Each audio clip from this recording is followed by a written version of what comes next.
See me at pond?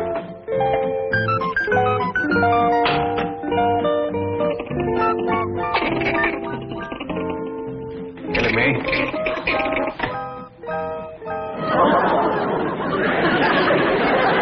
I'd like to strike up a bargain with you. What's that, Paul? If they won't eat in my kitchen, I won't eat in their tree. Well, it ain't their fault. They're in here. They'd heap rather eat in a tree. Then why ain't they? 'Cause Granny's making soap on it. These poor little critters couldn't hardly stand it. Yeah, Granny's lye soap of cooking does give off some right powerful fumes. Miss Jane says it's commencing to kill Miss Drysdale's hibiscus. What's a hibiscus? Some kind of a flower plant. Miss Drysdale's got a prize one that sits right next to her patio.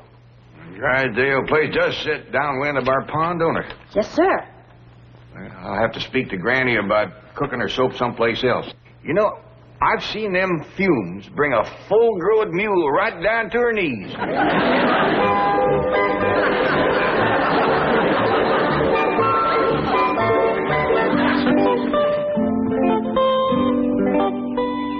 Ravenswood, my pruning shears.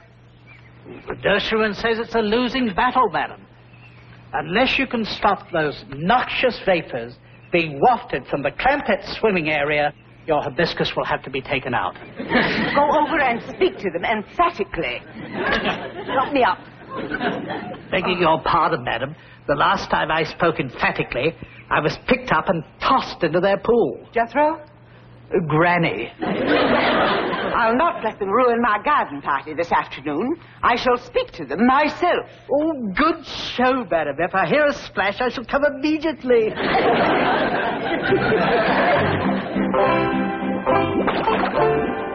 Hey, Granny, some more of the bark off this tree just fell into your soap. That's all right, Jethro. It'll dissolve. Hey, have you noticed some of the branches is turning a mite brown and puckering up? Yeah, I reckon the bugs is after it. Could it be your soap? Nah, bugs won't go near my soap.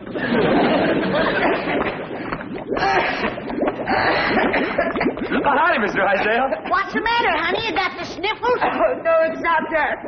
Granny, could I speak to you over there? Why, sure, honey, and don't you cry. Whatever's troubling you, I'm here to help you.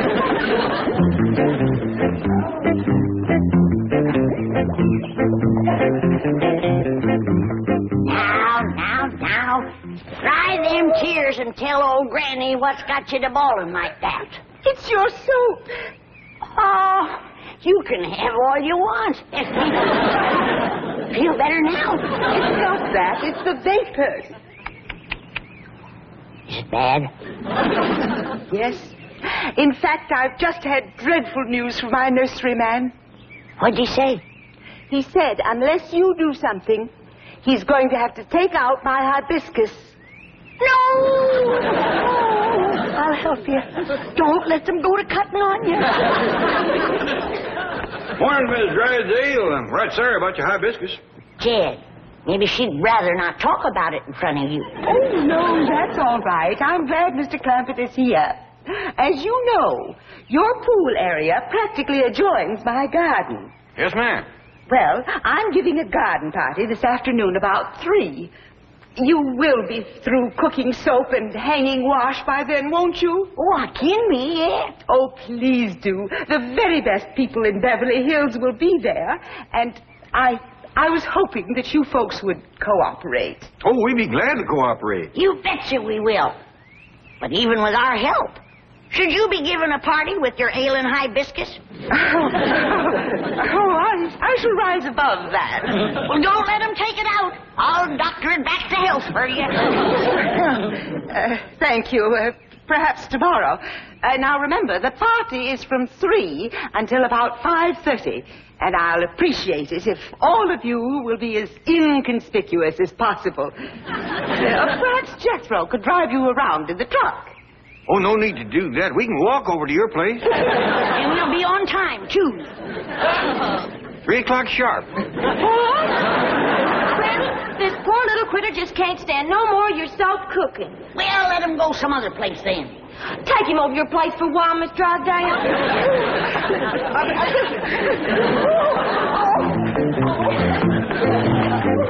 Oh, bye, Miss Drysdale. You want some hot soap to take home with you? Your soap's done, Granny. It's commencing to thicken. I'll put the fire out. Thank you, Jeb.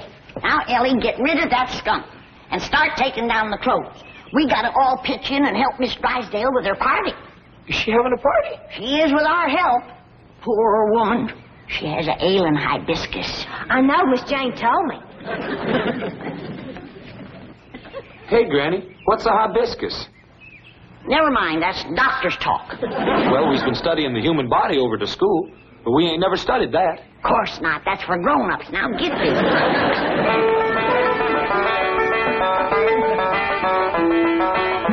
Oh, Ellie, it's a long time since I run into anyone with a ailing hibiscus. Yes? Yeah. And a funny thing, not everybody has them in the same place. Well, I reckon that's so. Yeah. Did Miss Jane happen to mention where Miss Drysdale's is? Yes, ma'am, Granny. She says it's right next to her patio. Yeah, that's where the generally is. A right awkward place to poultice, too.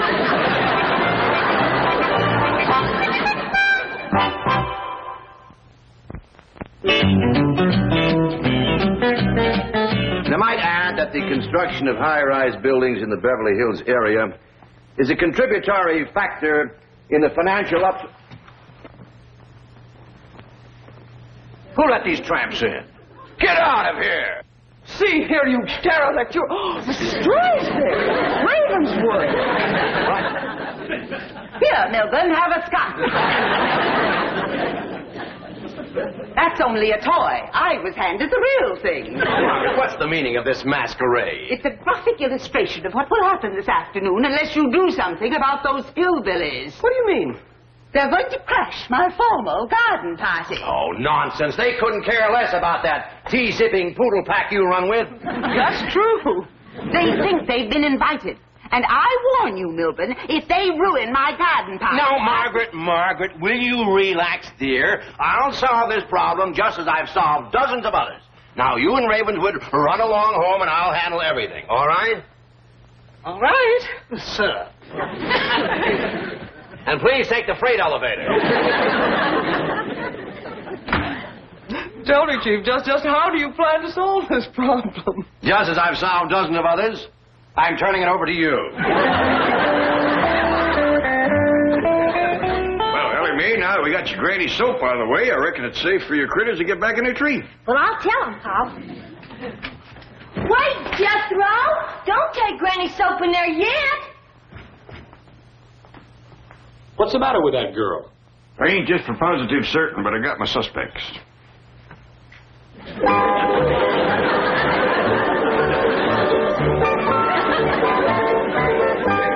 Right. Her and her critters.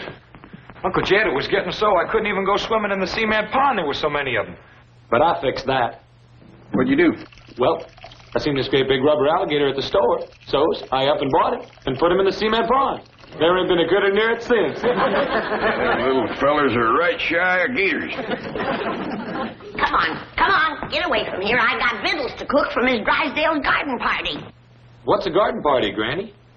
Well, I ain't sure I know. You, Jed? Yeah, I've been studying on it some, and I think I got it figured. What you got figured?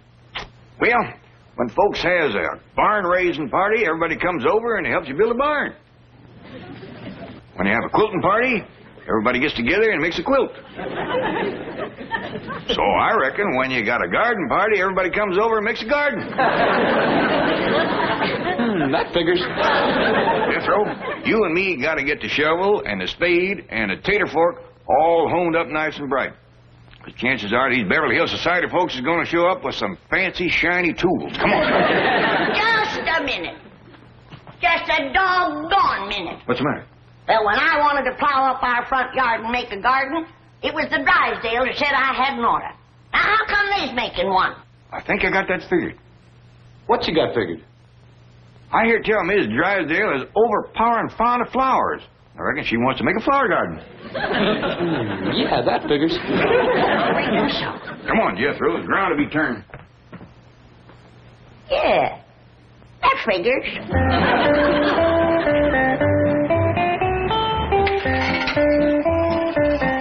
How's this tater fork look, Uncle Jet? Give her a few more licks, Jethro.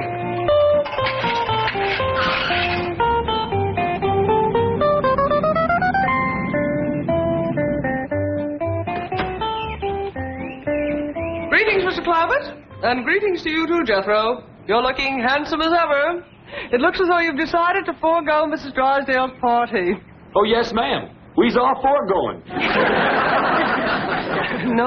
I mean, it looks as though you are not going. Well, we wouldn't want to disappoint Miss Drysdale. She invited us special. And she'll be glad she did when she sees me get going with this. Nobody can swing a fork like this young'un. Jethro, I know how much you like food, but that is ridiculous. Kid, Wiser. Oh, howdy, Miss Jane. It's good to see you. Kid, put an edge on this thing while I have a little private talk with Miss Jane. Here, Granny.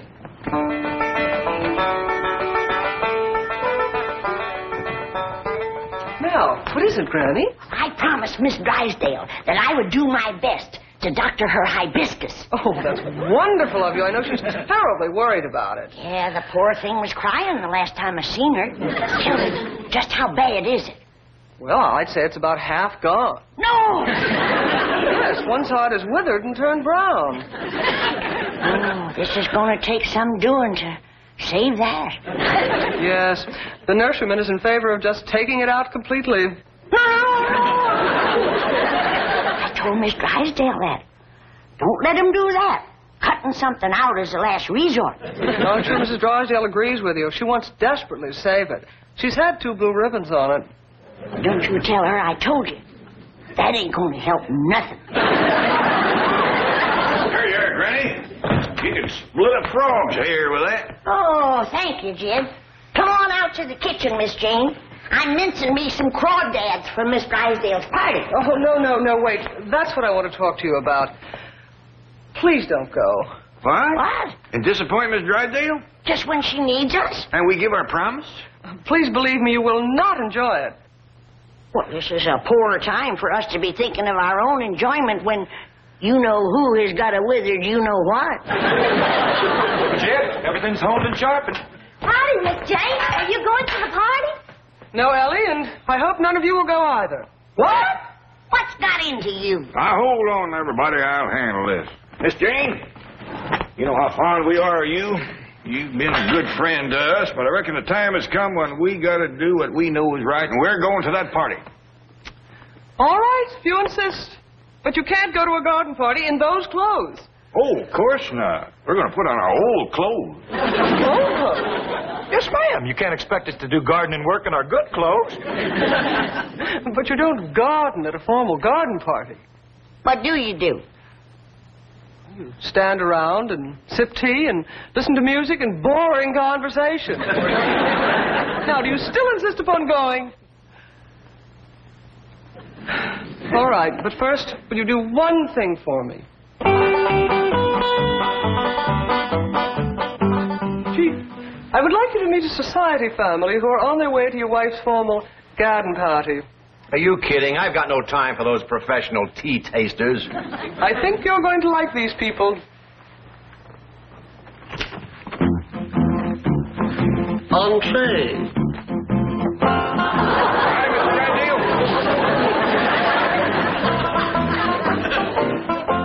Jet Clampett. Have you Granny. Can that be you? I ain't sure. It don't look like me. Miss Hathaway, how did you do it? Well, Chief, the fact that the bank held a mortgage on a certain movie studio was a great help.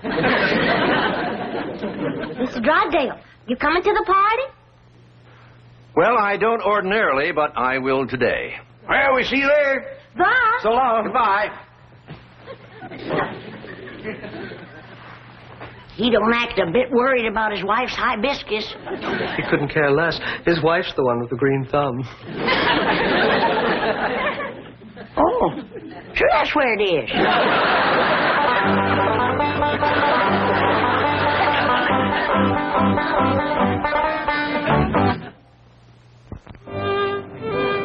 Oh, hello, Millicent. So glad you could come.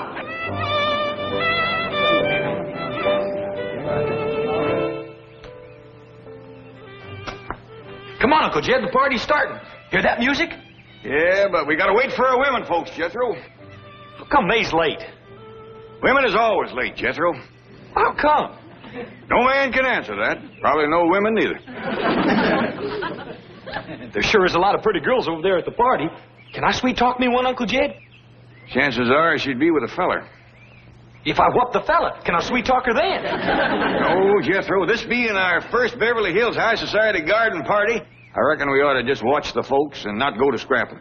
Unless, of course, everybody else does. In which case, be careful of your borrowed clothes. Yes, sir. Elmer and me's ready. Hey, I don't recall Elmer being invited to the party. Oh, can I take him, please, Paul? Oh, I reckon not, Ellie. No fighting or scrapping, neither.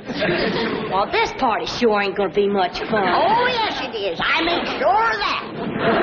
Remember now, Granny's rheumatism medicine is just for old folks with rheumatism.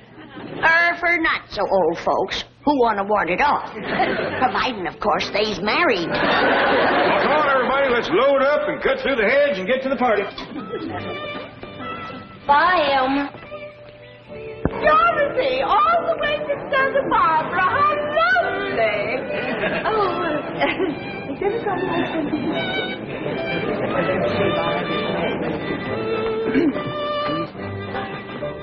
I beg your pardon, gentlemen. Have we met? I hope to kiss a pig we have. He's your next-door neighbor. I smell exhaust. We got here in the nick of time. She's looking a little peaked. You leave everything to us, honey. All right, you young'uns, get them chitlins and that crawdad dip on the table over there. Crawdad dip? It's finger-licking good, ma'am, and so is these little hot possum sausages. Just a swimming in hog renderings. Don't burn yourself. Anything tastes good after a few swigs of this. Really would help. Granny always brings a couple of jugs to barn raisins and quilting parties. I've seen a jug of this razor barn pretty near single-handed. And it gets credit for some rat-crazy quilts, too. You want me to put these on the table, Uncle Jed? Yeah, Jethro, but pass the word around. Nobody to touch it but married folks. Now, what can we do to help you the most?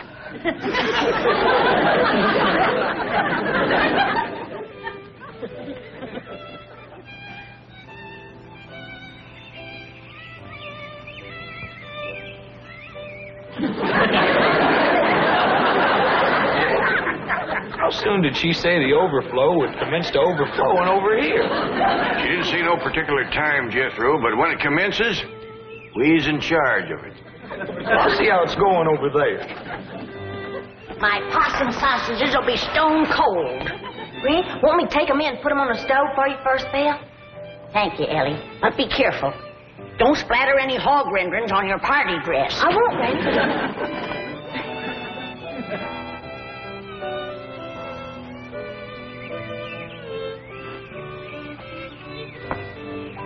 I don't blame them young'uns for getting restless. I'm getting a mite squirrely myself. Me too. Granny, I'd ask you to dance, but that is the sorriest dancing music I ever listened to. Only one thing sorrier. What's that? It's stuff they call fruit punch. It don't have much body to it. Tastes like it was drawn off a barrel of rainwater that some apples dropped into it. Pitiful. Ed? You know what that stuff needs, don't you? I sure do. At least the overflow folks will get their whistle wet proper. Uncle Jay, How's the party going, Jethro? terrible. Everybody's just standing around. The only one moving's that fiddler player. He's moving? Yeah, he keeps walking up to different people playing in their faces, and they still won't dance. Well, it ain't altogether their fault, Jethro. He plays that thing like he's stove up with rheumatism. Uncle Jay, I'm getting tired of standing around these here clothes. Can I go swimming? Yeah, I reckon so, Jethro. Granny and me take care of the overflow. Yeah! Judging from what showed up so far, that alligator in the pond can handle them. Alligator! Granny, that ain't no... Granny! Thought I'd seen that varmint this morning, but I wasn't sure. Granny! That ain't no real live alligator. It ain't now. I blowed a hole in him you could swim a catfish through.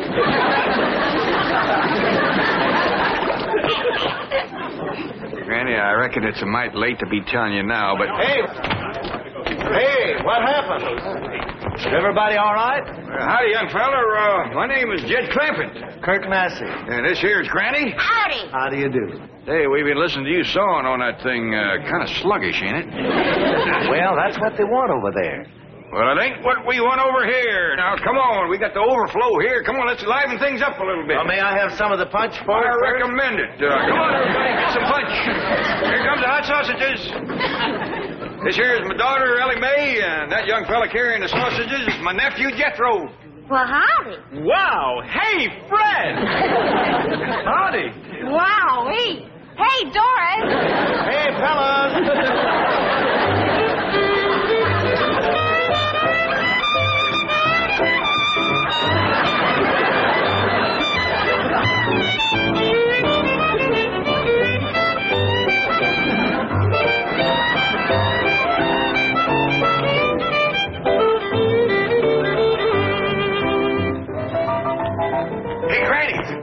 Possum sausages.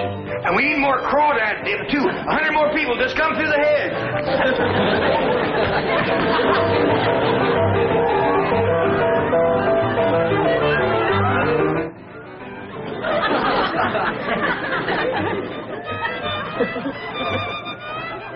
Ravenswood, did you find anyone in the house? No, madam. It's as deserted as the garden. Oh. Madam, might I have the rest of the afternoon off? What? Oh, yes, I suppose so. Oh, thank you, madam. Party over so soon? It's only 4:30. Those dreadful hillbillies have stolen all my guests. All 300 of them.